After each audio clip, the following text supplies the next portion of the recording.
Leitura do dia. Primeira leitura. Leitura da profecia de Ezequiel.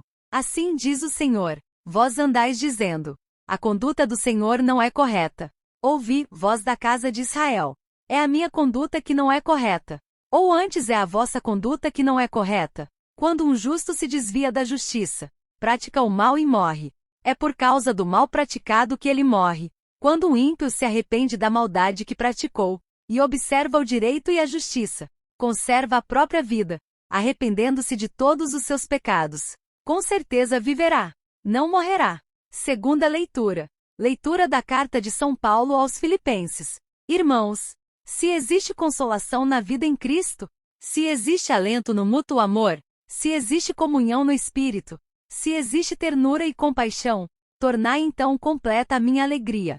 Aspirai à mesma coisa, unidos no mesmo amor, vivei em harmonia, procurando a unidade. Nada façais por competição ou vanglória, mas com humildade, cada um julgue que o outro é mais importante, e não cuide somente do que é seu, mas também do que é do outro. Tende entre vós o mesmo sentimento que existe em Cristo Jesus. Jesus Cristo, existindo em condição divina, não fez do ser igual a Deus uma usurpação, mas esvaziou-se a si mesmo, assumindo a condição de escravo, e tornando-se igual aos homens, encontrado com aspecto humano, humilhou-se a si mesmo, fazendo-se obediente até a morte, e morte de cruz. Por isso, Deus o exaltou acima de tudo, e lhe deu o nome que está acima de todo nome. Assim, ao nome de Jesus, todo joelho se dobre no céu, na terra e abaixo da terra, e toda língua proclame: Jesus Cristo é o Senhor, para a glória de Deus Pai. Evangelho do dia. Proclamação do Evangelho de Jesus Cristo segundo Mateus. Naquele tempo, Jesus disse aos sacerdotes e anciãos do povo: que vos parece? Um homem tinha 2 filhos. Dirigindo-se ao primeiro, ele disse: Filho, vai trabalhar hoje na vinha. O filho respondeu: Não quero. Mas depois mudou de opinião e foi. O pai dirigiu-se ao outro filho e disse a mesma coisa. Este respondeu: Sim, Senhor, eu vou. Mas não foi. Qual dos 2 fez a vontade do pai? Os sumos sacerdotes e os anciãos do povo responderam: o primeiro. Então Jesus lhes disse: Em verdade vos digo, que os cobradores de impostos e as prostitutas vos precedem no reino de Deus, porque João veio até vós, num caminho de justiça, e vós não acreditastes nele. Ao contrário, os cobradores de impostos e as prostitutas creram nele. Vós, porém, mesmo vendo isso, não vos arrependestes para crer nele. Palavras do Santo Padre. Esta afirmação não deve levar a pensar que fazem bem aqueles que não seguem os mandamentos de Deus, quantos não seguem a moral e dizem: aqueles que vão à igreja são piores do que nós. Não, este não é o ensinamento de Jesus. Jesus não aponta os publicanos e as meretrizes como modelos de vida, mas como privilegiados da graça. Uma graça que Deus concede a quem se abre e se converte a Ele.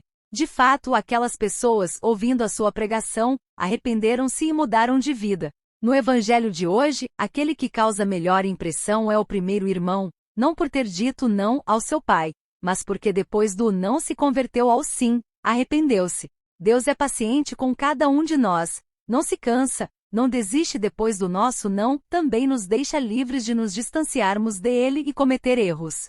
Pensar na paciência de Deus é maravilhoso. Como o Senhor nos espera sempre, sempre ao nosso lado para nos ajudar, mas Ele respeita a nossa liberdade. Ele aguarda trepidante o nosso sim, para nos acolher novamente nos seus braços paternos e nos colmar com a sua misericórdia sem limites. Santa Teresa do Menino Jesus, Virgem Carmelita, doutora da Igreja, padroeira das missões. Thérèse Françoise Marie Marty nasceu em Alençon, em 2 de janeiro de 1873, de um casal de ourives, muito católicos, dignos mais do céu do que da terra, como Teresinha os definia. Ele era a última de 8 filhos, 3 dos quais morreram quando crianças. Aos 4 anos, ficando órfã de mãe, reviveu o drama do abandono, por causa da entrada progressiva de 4 de suas irmãs para o Carmelo. No entanto, recebia o carinho especial do seu pai, que a chamava Pequena Rainha da França e de Navarra, como também a pequena órfã de Berezina. Por sua vez, ela também entra para o Carmelo de Lisieux, com apenas 15 anos, Por especial autorização do Papa Leão XIII, após ter ido suplicá-lo em Roma. Você vai entrar, se Deus quiser, foi a resposta do pontífice. O desejo da jovem era salvar as almas e, sobretudo, rezar para ajudar os sacerdotes. Na hora de fazer a profissão dos votos religiosos, ela recebeu o nome de Irmã Teresa do Menino Jesus e da Santa Face. A pedido da superiora, Teresinha começou imediatamente a escrever um diário, no qual fez algumas anotações sobre as etapas da sua vida interior. Em 1895, escreveu: no dia 9 de junho, festa da Santíssima Trindade, recebi a graça de entender, mais do que nunca, quanto Jesus quer ser amado. Pequeno caminho. Na França, no final do século XIX, difundia-se o pensamento positivista, impulsionado por grandes invenções e apoiado por ideias anticlericais e ateístas. Por isso, a elaboração de uma espiritualidade muito original, por parte de Teresa, também chamada Teologia do Pequeno Caminho, ou da Infância Espiritual, assume particular importância. Trata-se de uma espiritualidade, cuja prática do amor a Deus não se baseava em grandes ações, mas em pequenos atos diários, aparentemente insignificantes. Em sua autobiografia, Santa Teresa escreve: há somente uma coisa a ser feita, oferecer a Jesus as flores dos pequenos sacrifícios. E ainda, quero transmitir as pequenas ações que consegui fazer. Na sua elaboração original, o diário tem um subtítulo: História Primaveril de uma Florzinha Branca.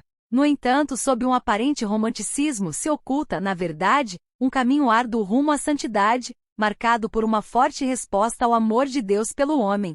Incompreendida pelas co-irmãs do Carmelo, Teresa declara ter recebido mais espinhos que rosas, mas aceitava com paciência as injustiças e as perseguições, como também as dores e os sofrimentos da sua doença, oferecendo tudo pelas necessidades da Igreja, lançar rosas sobre todos, justos e pecadores. Para João Paulo II e Bento XVI, a exclusividade da sua espiritualidade era a total abertura à invasão do amor de Deus, a capacidade de responder a este amor também nas noites do Espírito. Neste sentido, era irmã dos pecadores, dos distantes, dos ateus, dos desesperados. Eis porque foi declarada padroeira dos missionários. Morte e acontecimentos da história de uma alma. Após 9 anos de vida religiosa, Teresa morre com apenas 24 anos de idade, em 3º de setembro de 1897, acometida por tuberculose. Em 1923 foi beatificada pelo Papa Pio XI, que a considerava a estrela do seu pontificado, e logo a seguir, canonizada em 1925. Nos anos 50, no século passado, o abade André Combes, teólogo no Institut Catholique na Sorbonne de Paris, e na Universidade Lateranense, em Roma, descobriu as manipulações feitas em boa-fé no diário de Teresa pelas suas próprias co-irmãs, que a consideravam a pequena de casa. A doutrina espiritual e teologal da infância espiritual não se limitavam apenas em um princípio psicológico e sentimental, composto só de pequenas coisas. O coração da sua espiritualidade consistia mais na consciência de que o homem, mesmo na sua pequenez, acaba sendo divinizado pela graça. Desta forma, Teresa responde aos mestres suspeitosos como Feuerbach, Marx, Freud e Nietzsche. O homem-criatura que se deixa divinizar pela invasão do amor de Deus, não é absolutamente aliado. A cristologia e a antropologia caminham, portanto, de par e passo. Teresa antecipa, de quase um século, alguns textos do Concílio Vaticano II, de Paulo VI, e, em particular, alguns trechos da Caritas in Veritate de Bento XVI.